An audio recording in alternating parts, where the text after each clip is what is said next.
Welcome to Broken Backlinks, the podcast where we explore the maze of SEO with a dash of humor. Ever wondered why some links lead to treasure while others to nowhere? Join me and my guests as we navigate the digital sea. From stormy 404s to the sunny shores of page one, buckle up. It's going to be a fun ride, one broken link at a time.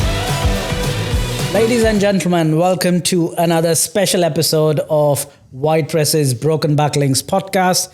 Today, it's a face-to-face episode with none other than the Polish SEO legend, Robert Niechciał. Robert, welcome to the podcast. Hello, Steven, and I love your pronunciation of my surname. I'm in a lot of podcasts around the globe, and your pronunciation is close to perfection. Thank you. I know a lot of people keep saying Robert Niechciał. Yeah, it's and the first time I heard that from, I think that was Charles Float, I was like, surely it's not Niechciał, it has to be something else.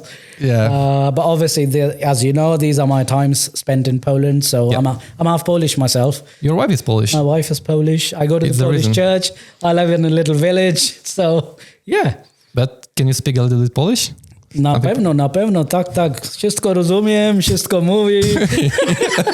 That's all for the Polish audience, yeah. Guys, just to kind of prove I am half Polish. I love my vodka drinking sessions. Come on. Yeah, really looking forward to this episode. Thank you for having me. Brilliant. Right, let's get straight into it, Robert. Of course, there's been a lot going on in the SEO world since the beginning of this year. Yep. As we're talking, there's another update going on. Still AI, rolling. Still going on. Obviously, AI playing a bigger part in it as well. And I want to kind of try and marry that into one question for you, yep. Because AI is now being utilized and leveraged across the entire industry. But you're obviously very strong in data and data automation, data analysis and all of that. So what I want to really ask to kick things off is, since the updates and the AI introduction, which is scaling up quite dramatically in the SEO world, how are things changed for you? Internally, by running your fantastic agency Vestigio, the courses which you offer as well, but how have you seen the landscape changing, not just in Poland, but also globally? I hope I've made sense. Yeah, it is. So the thing is, we can't think about change and AI revolution based only on one Google update. Now it's update, core update, whatever. Last year we had helpful content update, other updates. We need to use the AI and it will be with us forever. And we are at the beginning of the journey. So we can't think about AI and changes in industry based only about the update, because in the next quarter there will be new one, next one. And to be honest, AI is changing like everything. I mean, content production, link production, website production, analytics, planning, operation. And for me as a manager of it's not a big agency, but still we have 25 people or something like that. It changed the way we produce our service. Mm-hmm. We are, of course, at the beginning of the change, but let me give a simple quote that you need to be a change or you will be changed. Yeah. It's the thing. And there is something like curve of innovation, and we are also at the beginning of the adoption and innovation in the field of AI with SEO or in SEO. So we are in the moment that there's a lot of people who are trying to push this innovation out of them or don't want to innovate because they are afraid about their jobs. They are not thinking that it will help somehow, or their operation will be better or they will, get more time for more important stuff instead of copy-paste operation. And it's the hardest part. And as for me, as a CTO of agency, is most important part to prove people that they need to deep dive to the swimming pool instead of trying to, in my agency sometimes I think that they try to ghost me, that, oh no, he has something new, so let's be quiet for a while. So he will go for vacation and he will forget. But the thing is, I can't forget about it. Yeah. And the guys who are trying to innovate anything in the industry or implement a new solution, new strategy, or still be on top, they will for sure face it, and they need to step by step boil this frog and innovate in this field. 100% sure. So to answer your question, they change, and it changed everything for me. Everything. Great question, and I think which ties into the fact, and I could be wrong, but I'm sure our audience would love to know. I believe you also give out some SEO courses / education. It's the best moment, within the world of AI. I think it's called SensAI kind of thing. SensAI. It's a game of a word with sensei from Japanese, but it's with AI. So Would you mind telling our audience a little bit more? What's the course all about and how to enroll for it? Yeah. So we are now operating in Poland, but for sure we will go abroad. I think we will do it in 2 or 3 months in maximum. So our main value is to give solution perspective and cutting edge technology, not just saying, okay, you need to prompt ChatGPT or it's the best prompt to do it. We are up to high level information and development and our way of thinking to show how they can use the technology, the large language models, our data or Python or no-code tools to run your workflows, operation, how to automate stuff in your company. And I think it's the best moment because of 2 reasons. First reason is a FOMO effect on the market. So everybody needs to know it. If you don't use it, you are already evaporated, but still you need to know something about it and how to use it, and you will implement on your own. So we want to give whole spectrum of ideas, possibilities, and basic knowledge and high level knowledge to fulfill all needs. And also, I think next year it will be AI Act introduced by European Union. And one point in AI Act is that each company who is using AI or wanna implement AI in any process in their business, they need to go to this sort of training session to understand the risks. What is AI? Because it's just a probabilistic model, so with a lot of problems. So you need to understand the problems, risks, security of your data, and so I think it's the best moment for us. I agree. It's the reason why we are doing. And then I'm assuming people who have enrolled to your course, I believe that it's a mix of lots of people from Poland, but also internationally, soon enough at least, once you've got the conversion. As for now, only Polish, but as I mentioned, in 2 or 3 months we'll go global. So it will be in English, and using AI, of course, we'll try to translate it to other languages, but the base will be in English. Then we'll try to translate to Spanish, German, Italian, and there's a lot of solution to translate even voice. Brilliant. It's interesting what you said, because I've always been fascinated and I wanted to have this face-to-face chat with you. That yes, people know you in Poland for donkey's years and all of that, but obviously you've become a really, really big name in the international community, so to speak, the English markets. Now, when you took your brand or your agency's name out there, namely UK, US, Australian markets, presumably you have clients from there as well, what was your business strategy going in? Was it more about a hit and trial method or combination of use your network, or was there a lot of in-depth market analysis done and you tweaked your offering in order to appeal to the local market? So in the matter of Vestigio, I think you asked me about my agency.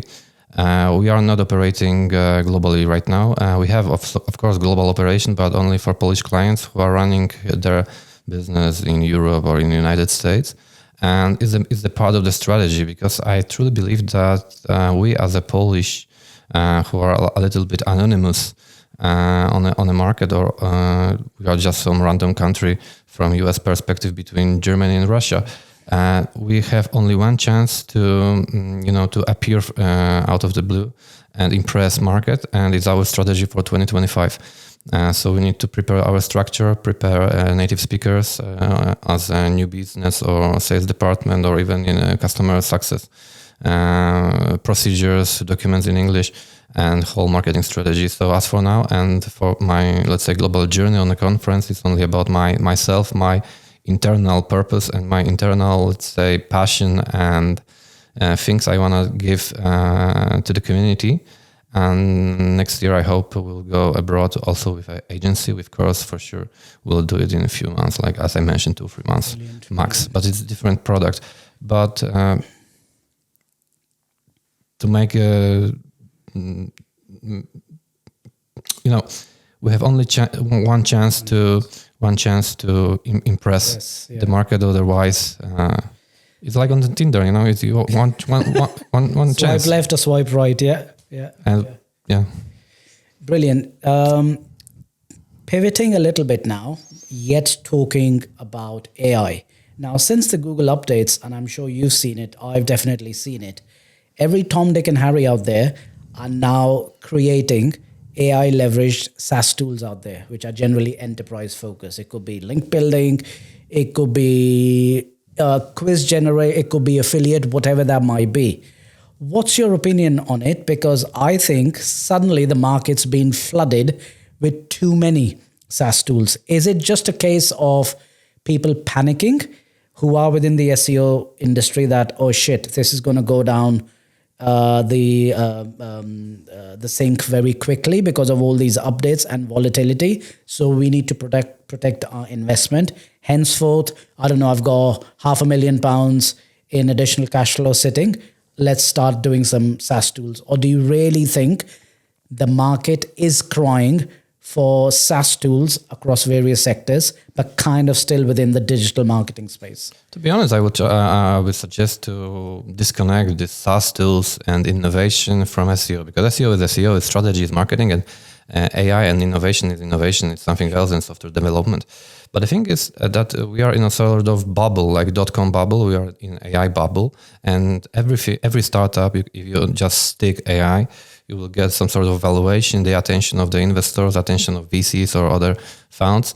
So yeah, they are building something with AI to get proper valuation, maybe sell the entity on the market or just build something good. Whatever, it doesn't matter.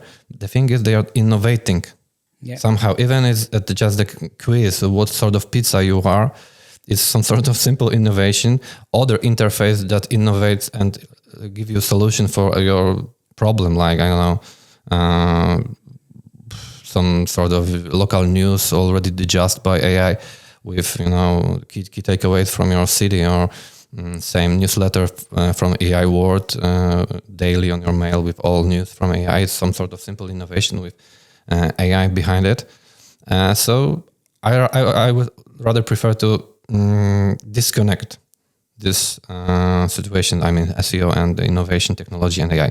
But the thing is, if on the edge of this innovation, they will build some great tool to automate some SEO process, like topical map planning, content brief planning, content writing, whatever you name it.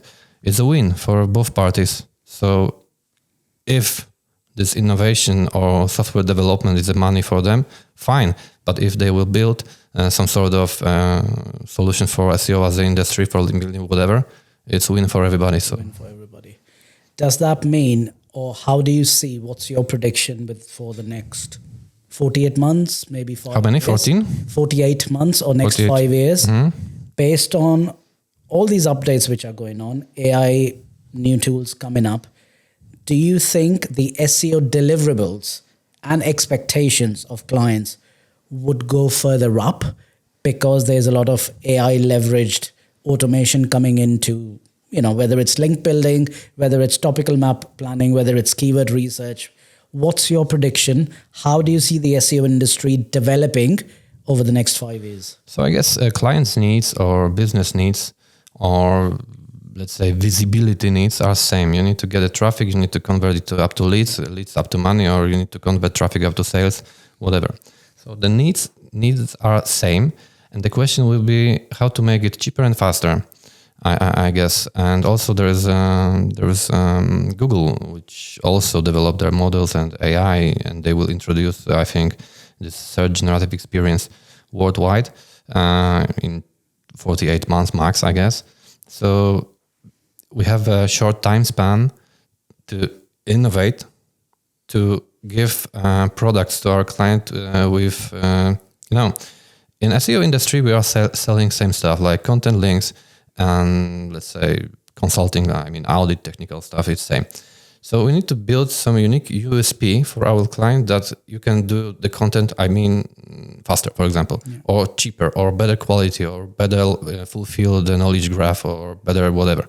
You can also give them product to go global with your content. For example, you have your knowledge base in Polish, but using AI, you can easily scale to Germany, Czech Republic, or Slovakia, for example. It's the next idea what SEO agency or SEO platforms can give to the clients, which it's quite interesting for clients. Obviously, it's Europe is quite small and it's quite easy to send your parcel to our surrounding country in today. So why not? Sure. It's a strategy. So we have to look for idea how to do it in scale with good quality, because at the end of the day, we can do bad things using AI, but Google in this 48-month time span will adjust the needs of positive signals, especially from the user end, not only from your website.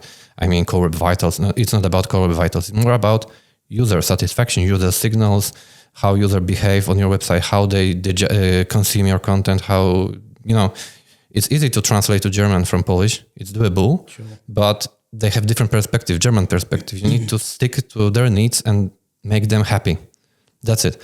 And we need to cover this, few spectrums, like making things faster, cheaper, and at the end, we need to get these positive signals, no matter where we are doing it, and it's our main goal for 28 months. Right. I guess because Google is set of signals. Yeah. Link building signals, user signals, other quality signals. It's set of signals and algorithms and classifiers. That's it. And we need to stick to it. And using AI, just give them the best possible signals in the moment. Brilliant. Interesting answer, which leads me to this next one, which is, I've always been fascinated and wanted to ask you this question. What are the biggest differences you see when it comes to link building between the Polish market and let's say the US or the UK market? So, because of the WhitePress and Polish history, in Poland, link building is more, let's say, easy in our way of understanding link building. Because in United States and the UK, for example, I think people understand link building as a connection, relation, outreaching, writing some sort of good content. Maybe somebody will link to you somehow, suddenly, someday. And it's more this sort of way of thinking. In Poland, it's just a signal. Yeah. So if we can make, use our pocket budgets to get as much signals on the market as possible, we are doing it, and thinking about building on top of it instead of innovating same stuff is already developed. So we are more pragmatic in Poland, for sure, comparing to other markets. But I don't want to say that we do it better, or they are doing it better, or we are doing it worse, or they are doing it worse. At the end of the day, our goal is to get as much signals as possible. If you are okay to go with your tool set, like, I don't know, just mailing to journalists to get the links, fine. But ask yourself who will be faster at the end of the day, and who will be, who will get more signals, and who will pay less for it, and who will deliver the business at the end of the day. Because the main difference is that, as I see guys on Twitter, X.com, or on SEO conferences, they are thinking about, okay, I built this fancy link, DR95, whatever. I built this, DR78, whatever. But building links is not the goal. The goal is to building the traction with Google. Correct. And result of it at the end of the day with limited time span. As fast as possible. Yeah. Does that also mean the reason why there's a bit of disparity in understanding what is link building in the Polish market and the US and UK? Is this because Google judges websites with a different standard? If they're English websites, then it's, iron fist. this is exactly how it should be, and they let go of certain non-English countries, and they kind of do a shut eye. I've always had this myth, but I'm not sure what's the truth here. To be honest, yeah, I heard a lot of myths like this that Google does care only, Google cares on US speaking market because of the NLP AI. I don't believe it, because they use same technology for all market. Maybe in English, in English language, and the probability of being right or wrong is much higher than in Hindi or in some small language because of the training data set and stuff. For sure. But it's still like in English, let's say it's 85%. In Polish, it will be 82% or 81%. It's, few percent of difference. Maybe so to destroy the myth, they use same technology around the globe. 100% sure. But I'm not sure if in the same moment, maybe some innovation are first in US or UK market, then they roll it globally. But for me, as an engineer perspective, I would rather prefer to test it, test algorithms in small markets like in Czech Republic, Poland, or Slovakia, then roll it to bigger market. Correct.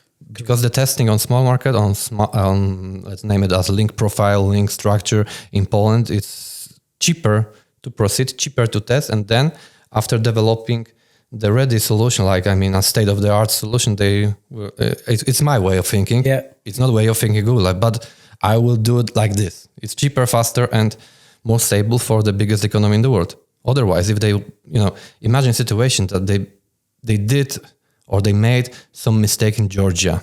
Country Georgia, not Georgia state. Nobody cares. Nobody cares. If they made mistake in United States, the whole economy will fluctuate. Yeah, will fluctuate. And the best example, in my opinion, is the helpful content update last year, because even guys from Google said that we know that it's maybe in next update we'll solve the problem. So it's the example of big mistake they made in globally. Yeah, I read Lily Ray's post on LinkedIn, probably it was yesterday, where a lot of legit websites which were hit during the September 2023 update are now beginning to come back up, and traffic is gradually increasing. So, ta-da! So we have a first proof. And one more thing. For sure, the link graphs are not synchronized like real time. So I think that the US has their own, let's say, link graph as a whole country structure. Mm-hmm. Canada, Poland, Germany, and during the updates they are synchronizing the whole graphs. So it can cause the difference in UK, or it could be the reason why links from Poland will push a needle in UK, but after 3 months, because they are too big to proceed the whole graph in the same time. Proceed whole word instead of processing smaller parts, then synchronizing it in once a quarter, and then just use the smaller parts, because otherwise they will go with brute force. It's too costly. Okay. It's too costly. Okay. Last question with the link building bit. What would you say to, for example, my clients, because as you know, I look after the English markets, in the US and UK, where based on the approach you said, which exists in the Polish market for link building, completely different to when I speak to my clients in the US and UK. So apart from niche relevance, they also want an X amount of traffic and X amount of DR or DA. Shouldn't be ranking for certain keywords within the top 10, top 20, namely no porn, betting, gambling keywords. And the traffic trend for the last 24 months either needs to be stable or increasing. And even if the website's niche relevant, very specific, if it's, if it's a beauty brand and the website's all about beauty, they still don't want to link if any of the other bits, like if they want 3,000 organic traffic through Ahrefs or SEMrush, or if that's fulfilled, the traffic had a bit of a fluctuation or a dip within the last 6 months, they discard that website. Now, if you take that one specific example, do you think that website would be literally eaten up when it comes to outgoing domains, or a very attractive linking website in Poland? If yes, what advice would you give to my clients? So let me be a typical SEO expert. Yeah. It depends. But let me explain. The first thing is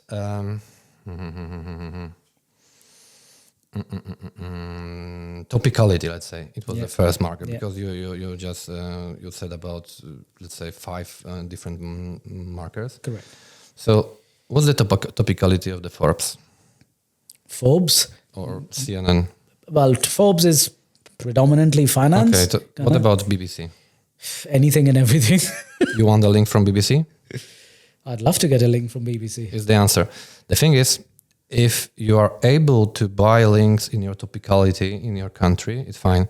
But you will be doing it for 6 months or 1 year, and you will buy probably everything. What's next? For example, something not 100% relevant to your niche, but still worth to go as the BBC Forbes.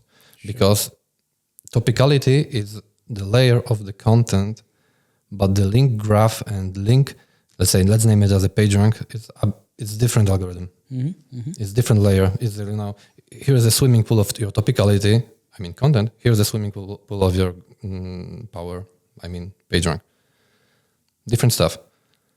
So the best idea is to stick in the first months to your, let's say, niche sensitive websites. Then you can go further. But still, for example, you are in a gardening, or let's say gardening, you are selling furnitures for gardens, so you can go for gardening, you can go for swimming pool niche, you can go around your niche, because there's many home improvement, real estate as well, and for example. It's 100% that in some moment you have to do it. Otherwise, it will stop your campaign. Also, you can check your competitors. 100% they are doing it. So topicality is good at the beginning to stick to the topicality, but the thing is that your topicality, your website topicality, your business topicality will be made not only because of your links, but because of your content. It's more important in this situation. So first thing, if you need to buy links from different niche, do it. It's about metric game. It's not metric game. It's made game of a PageRank, and that's it. Some typical metrics you mentioned: DR. DRD is organic traffic on Ahrefs or SEMrush. It's external tool, but I understand people who vote or score domains based on it because they don't have anything different.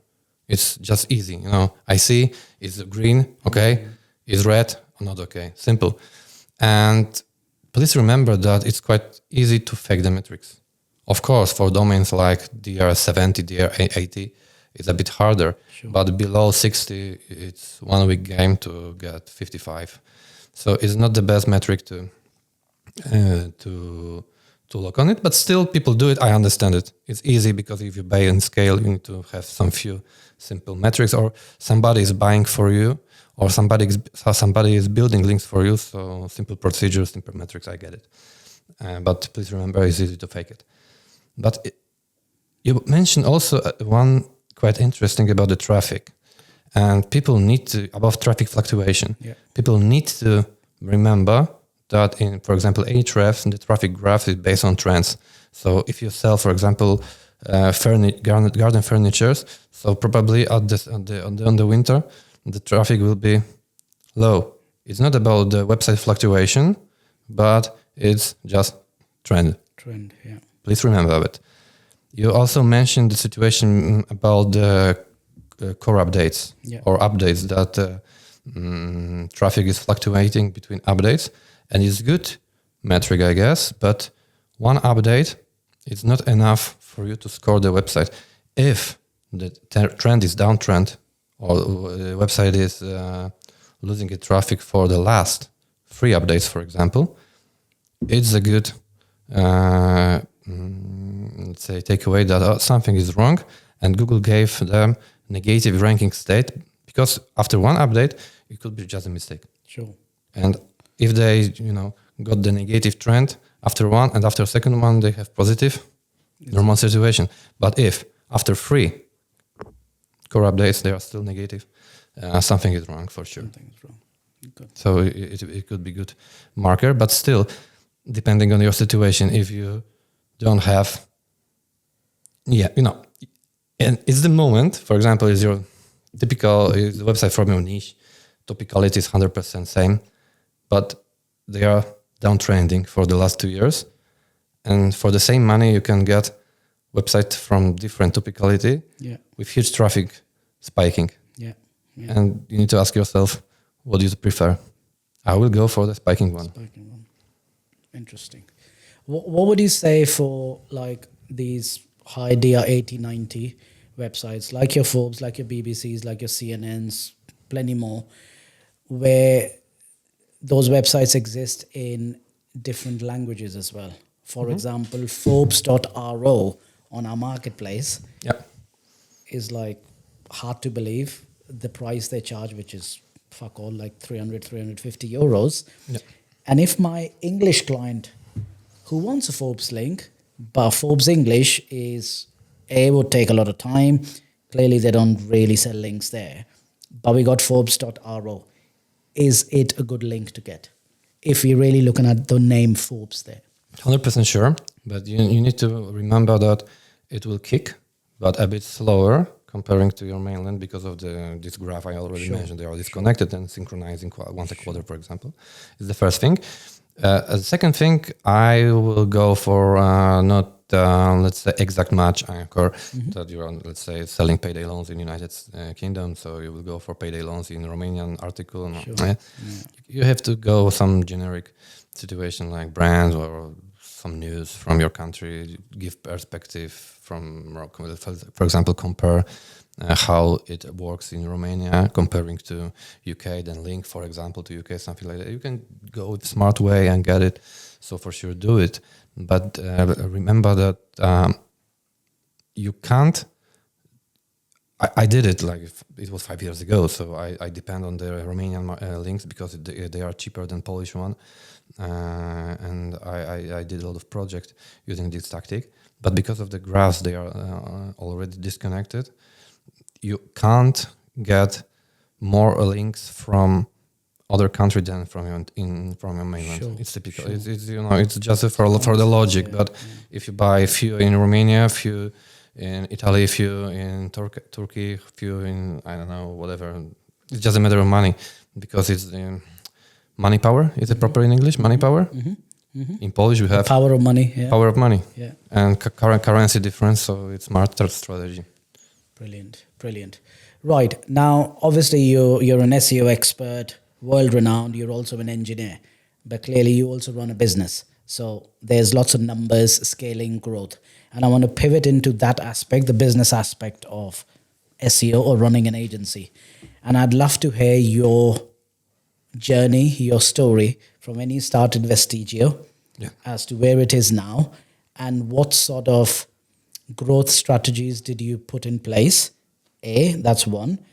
And what kind of growth strategies, maybe not telling me explicitly because you still have to launch in the English markets, but how different would your growth strategy be when you launch in the US and UK compared to Poland? So it's kind of a two-part question. So the thing is, strategies are always the same because a growing business is more about not engineering, but more about the business. And I'm still learning it because I'm a typical engineer. So I thought a few years ago, okay, I will implement some innovation, some technology, some ideas. I will inspire people, and it will go.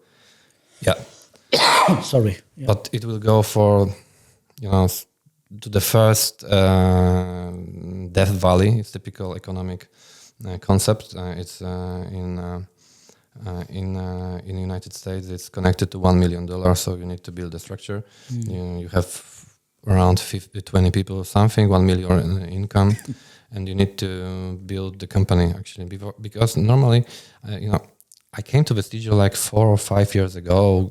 I'm shareholder. I got my shares. I got position, everything, and it's fine. But we were like, I was number 11 in the industry, in a company. Now we are, 24, 25. We are still growing and hiring. So it's a different situation.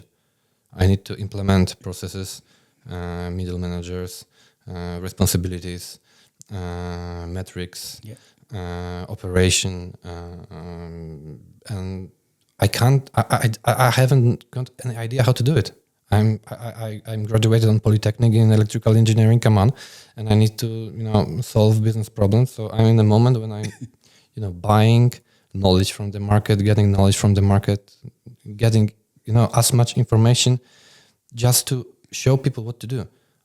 I can't be good in everything. Of course. I want to focus on R&D, development, AI and stuff, but I need to understand even a little bit of each field, just to say, okay, we need to buy consulting from Deloitte about operation.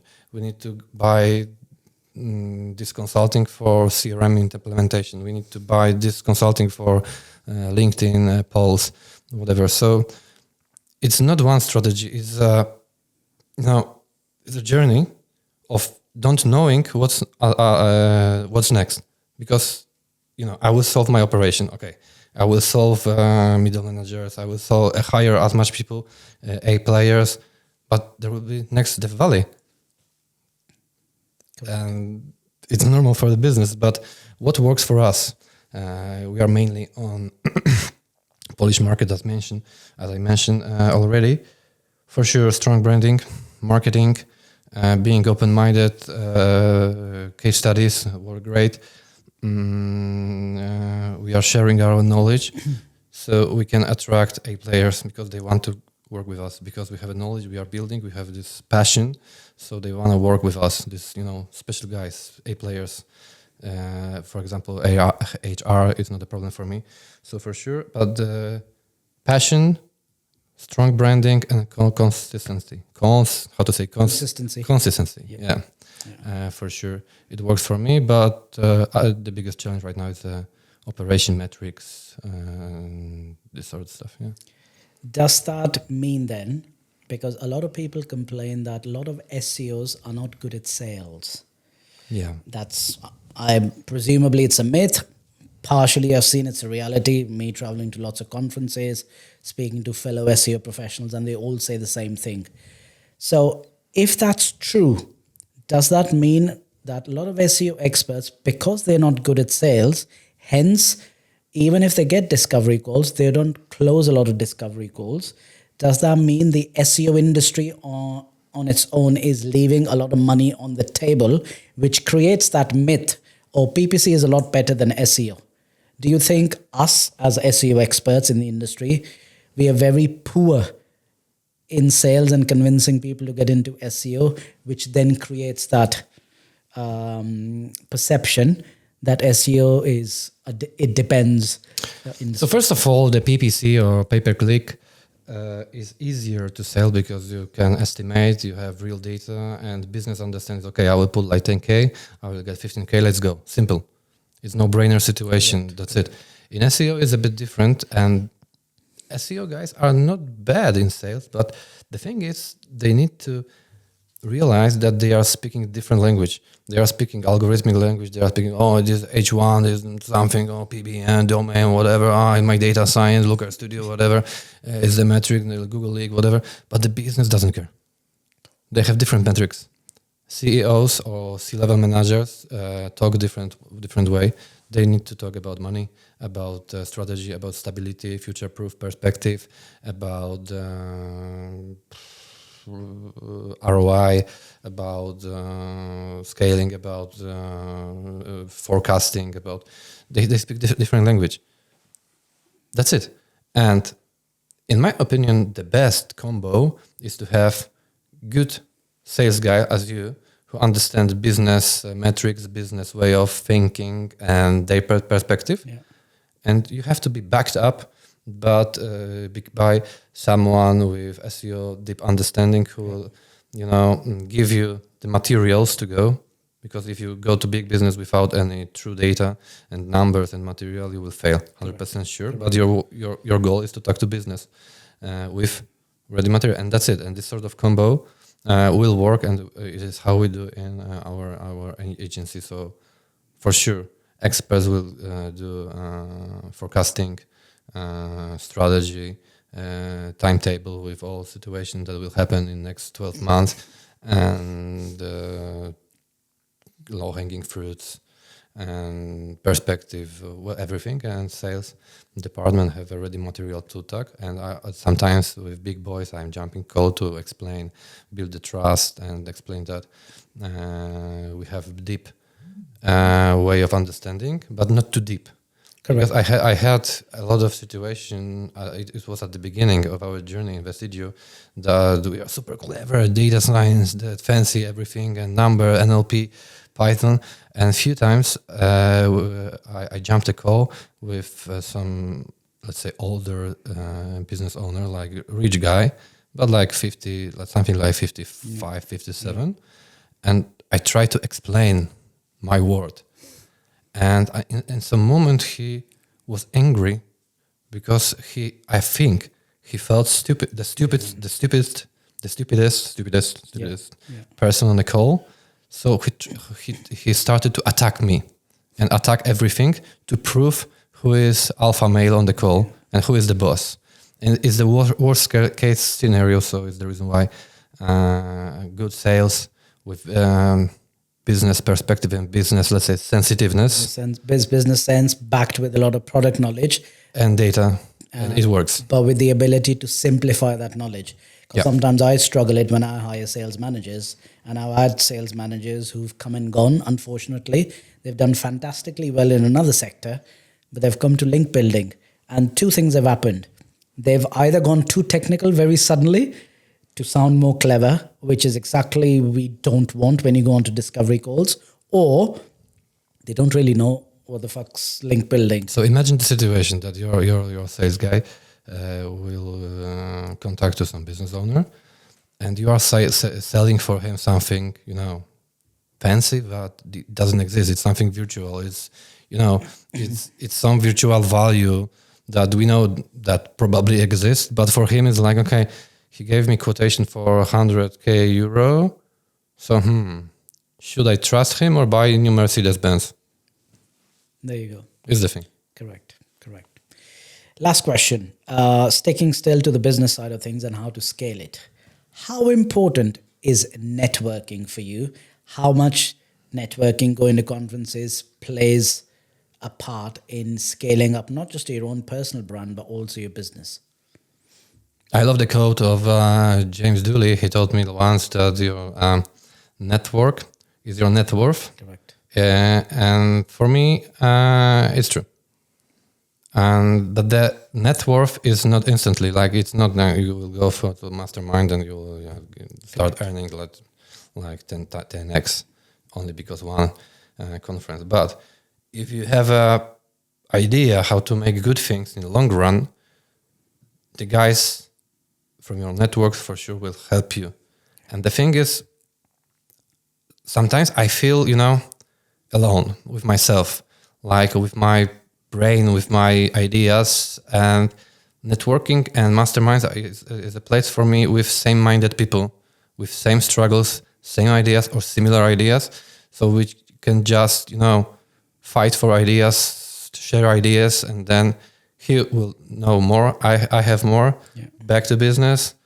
Let's meet once again next year. That's it. So for sure, it's a great idea, and in long run, it pays off 100% sure.